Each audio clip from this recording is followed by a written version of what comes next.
வணக்கம். உங்கள் அஸ்ட்ராலஜர் பழனி சுவாமிகள் பேசுகிறேன். இந்த வீடியோவில் கும்பராசிக்கு இப்போ ஜென்மசனி நடக்குது வாக்கிய பஞ்சாங்கத்தின்படி. இந்த வாக்கிய பஞ்சாங்கத்தின்படி மார்ச் 6ஆம் தேதி கும்பத்திலிருந்து மீனத்துக்கு சனி பயிற்சி ஆகுது. இனிமேல் உங்களுக்கு பாத சனியாக இருக்கும். அதாவது வாக்கிய பஞ்சாங்கத்தின் அடிப்படையில், திருக்கணித பஞ்சாங்கத்தின் அடிப்படையில் போன வருஷத்திலிருந்தே உங்களுக்கு பாத சனி தான். இந்த ஜென்ம சனி முடிந்து பாத சனி ஆக போகுது. இது என்ன பாதிப்புகளை கொடுக்கும்? அதே போல ராகு ராசிலையும் 7ஆம் இடத்துல கேது இந்த வருஷம் ஃபுல்லாகவே இருக்க போறாரு. அது ஆகஸ்ட் மாதம் வரலும் பார்த்தீங்கன்னா இந்த ராகு சதயம் நட்சத்திரம் சுயசாரம் வாங்கியிருக்கும். எந்த விதமான பலாபலன்களை கொடுக்கும் என்பதை பற்றி இந்த வீடியோவில் டீட்டெயிலாக பார்க்கலாம். இந்த கும்பராசிக்கு இந்த பாதசனி காலகட்டத்தில் விலகும் உறவு, ஒரு உறவு உங்களுக்கு பிரச்சனையாக இருந்த உறவு உங்களை விட்டு விலக போகுது. அந்த உறவு விலகிறதுனால இன்னைக்கு வேணா வருத்தமாக இருக்கலாம், வேதனையாக இருக்கலாம், என்ன செய்யறதுன்னு புரியாமல் இருக்கலாம், குழப்பமாக கூட இருக்கலாம். ஆனால் எதிர்காலத்தில் உங்களுக்கு அது நல்லதாக தான் இருக்கும். இந்த சனி தரும் கர்மா என்பதை பற்றி தான் இந்த பார்க்க போகிறோம். உங்களுக்கு ஒரே நேரத்தில் பாருங்கள், சனியோட கர்மாவையும் நீங்கள் அனுபவிச்சுட்டு இருக்கீங்க, ராகுவின் கர்மாவையும் அனுபவிச்சுட்டு இருக்கீங்க. அப்போ கும்பராசிக்கு நல்ல விஷயம்னு பார்க்கும்போது வேலை கிடைக்கும், தொழிலில் முன்னேற்றங்கள் வரும், வருமானம் வரும். அந்த வருமானம், வேலை இவற்றால் நீங்கள் இந்த 2026 இந்த பிரச்சனையெல்லாம் சமாளிக்க போகிறீங்க. குறிப்பாக இந்த கும்பராசிக்கு குடும்ப உறவுகளில் தான் நிறைய சிக்கல்கள். அதாவது சில பேருக்குலாம் எதிர்பாலினருடைய உறவு கூட ஏற்பட்டிருக்கும். ஏறத்தாழ ஆல்ரெடி சில பேருக்கு விலகி இருப்பாங்க, சில பேருக்கு இனி வரும் காலத்தில் விலகக்கூடிய வாய்ப்பு வரும். ஸோ அந்த மாதிரி ஏற்படக்கூடிய அந்த தவறான உறவு, தவறான நபர்களின் தொடர்பு அறுபடக்கூடிய வாய்ப்பும் உங்களுக்கு அது ஏற்படும். இந்த நேரத்தில் நீங்கள் ஒரு ரிலேஷன்ஷிப் வருது அப்படின்னா அதை எடுத்துக்கலாமா அப்படின்னா அது உங்களுக்கு பாதிப்பை கொடுக்கும். அதை அவாய்ட் பண்ணுறது தான் நல்லது. திருமண உறவுகள்லேயே சில சிக்கல்கள் இருக்கு இல்லையா? கணவன் மனைவிக்குள் சில பேர்லாம் கருத்து வேறுபாடோடு பிரிந்திருப்பீங்க. சில பேர் ஒரே வீட்டில் இருந்தால் கூட தனித்தனியாக இருக்கும். வாழ்க்கை துணைவரால் உங்களுக்கு டாமினேஷன்ஸ் தான் நிறையவே இருக்கும். என்னதான் நம்ம விட்டு கொடுத்து போனாலையும் வாழ்க்கை துணைவருடைய டாமினேஷன் அல்லது அவர்களின் குடும்பத்தாரால் டாமினேஷன் மிக அதிகமாக இருக்கும். தாயாருக்கு கூட பாதிப்பு அல்லது தாயாருடன் கருத்து வேறுபாடு இந்த காலகட்டத்தில் இருந்துகிட்டு இருக்கும். இப்போ இந்த சனி வாக்கிய பஞ்சாங்கத்தின்படி 2ஆம் பாவகத்தில் இருக்கு. மார்ச் மாதம் 6ஆம் தேதியிலிருந்து வரப்போகுது. அப்போ கடுமையாக அந்த பாதசனியோட பலனை இனி வரும் காலத்துல செய்யுன்றது நம்ம புரிஞ்சுக்கலாம். பாதசனின்னா என்ன அப்படின்னாக்க, முதல்ல தனம் குடும்பம் வாக்குஸ்தானம், ராசிக்கு 2ஆம் இடமும் தனம் குடும்பம் வாக்குஸ்தானம். அப்போ இந்த 2ஆம் பாவகத்துல இந்த சனி வர்றதுனால பொருளாதாரம் அடிபடும். இந்த நேரத்துல பாத்தீங்கன்னாக்க கையிருப்பு கரையும், சுப விரயங்களை நிறைய ஏற்படுத்தும். அதே போல ஊர் விட்டு வெளியில் போய் வாழ்கிற மாதிரியான சூழ்நிலைகள் ஏற்படும். வேலையில் இருக்கீங்க, குடும்பத்தோடு இருக்கீங்க, நல்ல ஜாதக பொருத்தெல்லாம் இருக்குது, எந்த பிரச்சனையும் இல்லை அப்படின்னா கூட இந்த நேரத்தில் தொழில் காரணமாக பிரிந்திருக்கக்கூடிய சூழ்நிலை ஏற்படுத்தும். நீங்கள் வெளியூரில் போய் வேலை பார்க்குறது, வாழ்க்கை துணைவர் ஒரு ஊரில் இருக்கிற மாதிரியான சூழ்நிலை சில பேருக்கு ஏற்படும். சில பேருக்கு ஒன்றாவே இருந்துக்கிட்டு சண்டை போட்டுகிட்டே இருக்கிற மாதிரி சூழ்நிலையும் சில பேருக்கு ஏற்படும். ஆனால் பிரிய மாட்டீங்க. அப்படிப்பட்ட குடும்ப வாழ்க்கையும் ஒரு சில பேருக்கு ஏற்படும்.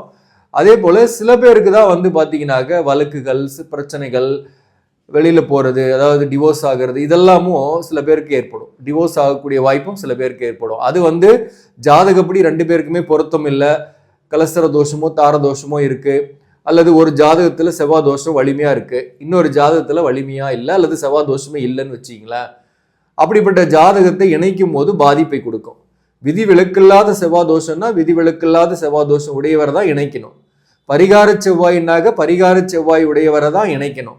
இப்போ ராகு கேது, ராசியில் ராகு 7ஆம் இடத்துல கேது இப்போ இருக்கு கோச்சாரத்தில். இதே மாதிரி உங்கள் ஜாதகத்தில் இருக்கு, லக்னத்தில் ராகு 7ஆம் இடத்துல கேது இருக்குன்னா கூட அது கலஸ்திரத்தை பாதிக்கக்கூடிய அம்சம், கலஸ்திர தோஷத்தை ஏற்படுத்தக்கூடிய அம்சம். அப்போ அந்த மாதிரியான ஜாதகத்தை இணைக்கக்கூடாது. கலஸ்திர தோஷம் ஒருத்தருக்கு இருக்குன்னாக அதே மாதிரியான ஜாதகத்தை இணைக்கும் போது தான் பிரச்சனை. அதை நீங்கள் ராகு கேது ஈக்குவலாக ராகு கேது இணைச்சிட்டேன்னு நீங்கள் சொல்லி நீங்கள் இணைச்சிங்கனாக இந்த மாதிரியான கடினமான காலகட்டத்தில், அதாவது கோச்சாரத்தின் அடிப்படையில் மட்டும் இப்போ சொல்லணுன்னாக்க, இப்போ 7ரி சனியில் பாத சனி நடக்குது, ஜென்ம ராகு. இந்த நேரத்தில் இந்த உறவுகளுக்குள்ள சிக்கல்களும் பிரச்சனைகளும் ஏற்பட்டு அவங்களுக்கு தான் டிவோர்ஸ் ஆகிறது, பிரிவினை ஏற்படுறதெல்லாம். மற்றவங்களுக்கு பொருத்தம் இருக்கு அப்படின்னா என்ன ஆகும்? இந்த நேரத்தில் வந்து வேலை விஷயமா வெளியூரில் போய் வேலை பார்க்கறது, வெளிநாட்டில் போய் வேலை பார்க்கறது, கடல் கடந்து போகக்கூடிய சூழ்நிலை, புதிய வேலை வாய்ப்பு கிடைக்கிறது போன்றவை ஏற்படும். அரசு பணியில் இருப்பவர்களுக்கு கூட இந்த காலகட்டத்தில் ஒரு பதவி உயர்வுடன் ஊதிய உயர்வுடன் எதிர்பார்த்த இடமாற்றம் அமையும். அப்போ ஃபேமிலியை ஷிஃப்ட் பண்ணிக்க வேண்டியதுதான், வேற ஒன்றுமே இல்லை. 2ஆம் இடத்துல சனி இருக்கிறதுனால சுப விரயங்களை நிறைய பண்ணணும் நீங்கள். அதாவது வீடு கட்டுறது அல்லது சொத்து வாங்குறது, அந்த மாதிரி ஏதாவது ஒரு உருப்படியான செலவுகளை நீங்கள் பண்ணும்போது உங்களுக்கு அசுப விரயத்துக்கு இடமில்லாமல் போகும். அதே போல் மேலதிகாரிகள், குடும்பத்தில் இருக்கக்கூடிய உறுப்பினர்கள், சக உறுப்பினர்கள் அல்லது சக பணியாளர்கிட்ட அதிகமாக பேசுறதா, இன்ட்ராக்ட் பண்ணுறது, ஒரு விஷயத்தை எடுத்துக்கிட்டு ஆர்கியூமெண்ட் பண்ணுறது, அதெல்லாம் தவிர்க்கணும். நாம் சொல்கிறது தான் சரின்னு சொல்லி பேசவே கூடாது. இந்த நேரத்தில் நீ சொல்கிறது தான்ப்பா சரி அப்படின்னு சொல்லிட்டா எந்த பிரச்சனையுமே கிடையாது. அது தப்பாக இருந்தால் கூட ஆமாம் ஆமான்னு சொல்லிட்டீங்கன்னா எந்த பிரச்சனையுமே இல்லை. உங்களுடைய கருத்தை நீங்களே வச்சுக்கலாம். அதை வந்து மற்றவங்ககிட்ட சொல்லி ரெகக்னிஷன் வாங்கணும்னு அவசியமே கிடையாது.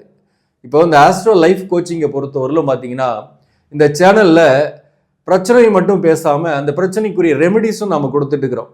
இந்த சேனலில் விருப்பப்பட்டவங்க சப்ஸ்கிரைப் பண்ணி லைக் பண்ணுங்கள், மற்றவங்களுக்கும் ஷேர் பண்ணுங்கள். அதாவது உறவுகளுக்கு, நண்பர்களுக்கு ஷேர் பண்ணுங்கள்.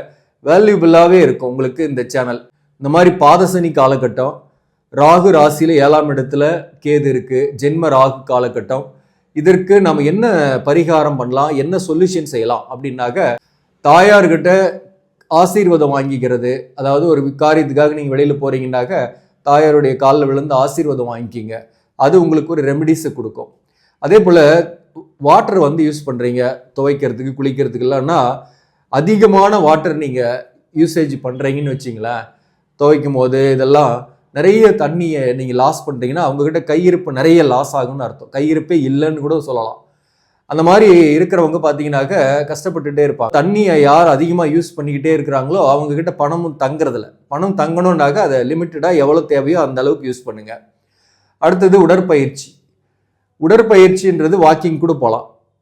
மாலை நேரம் அல்லது காலை நேரத்தில் அது கம்பல்சரி செய்யுங்க. நேரம் தவறாமை, எந்த ஒரு காரியத்தையும் தள்ளி போடாதீங்க. இன்னைக்கு இப்போ முடிக்கணும்னா அந்த டைமுக்கு கரெக்டாக பங்க்சுவாலிட்டியை மெயின்டைன் பண்ணுங்கள். ஒரு வேலைக்கே போனோன்னா கூட லேட்டாக போகாதீங்க, பங்க்சுவாலிட்டியை மெயின்டைன் பண்ணுங்கள்.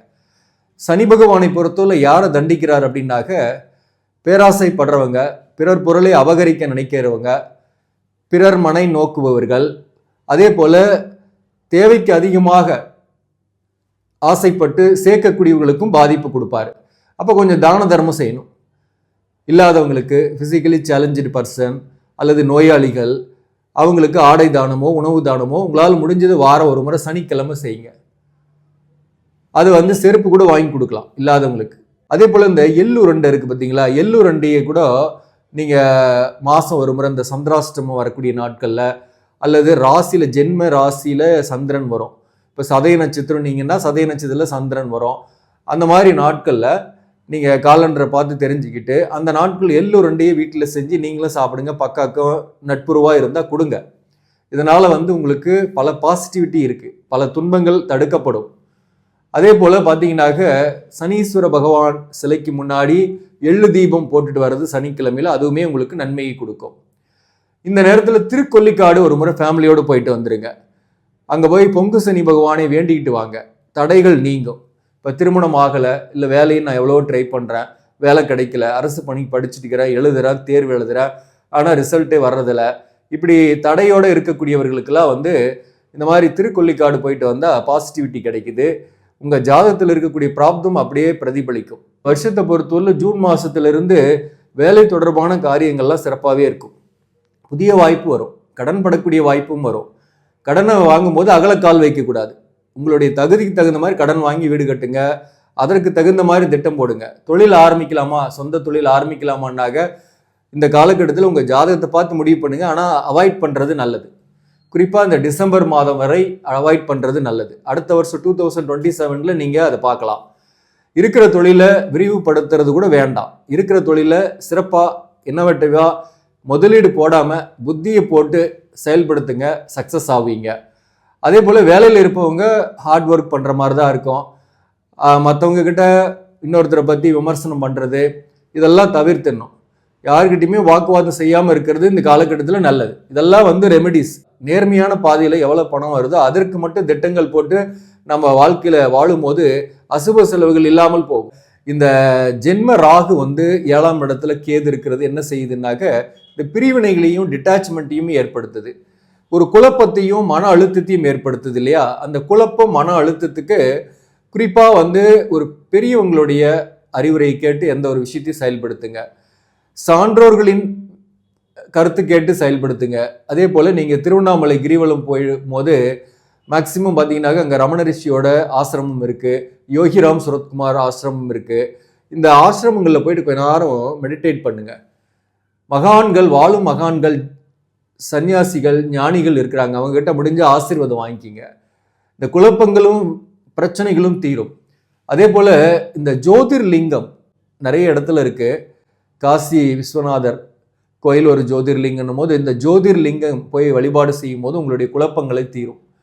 இதெல்லாமும் உங்களுடைய வாழ்க்கையில் மாற்றத்தை ஏற்படுத்தும். இப்போ வாழ்க்கையில் வந்து பார்த்தீங்கன்னாக்க இந்த மாதிரி கஷ்டம் எல்லாருக்கும் வந்து போகக்கூடியது தான். எல்லா ராசிக்குமே ஒவ்வொரு காலகட்டம் வந்து போகும்.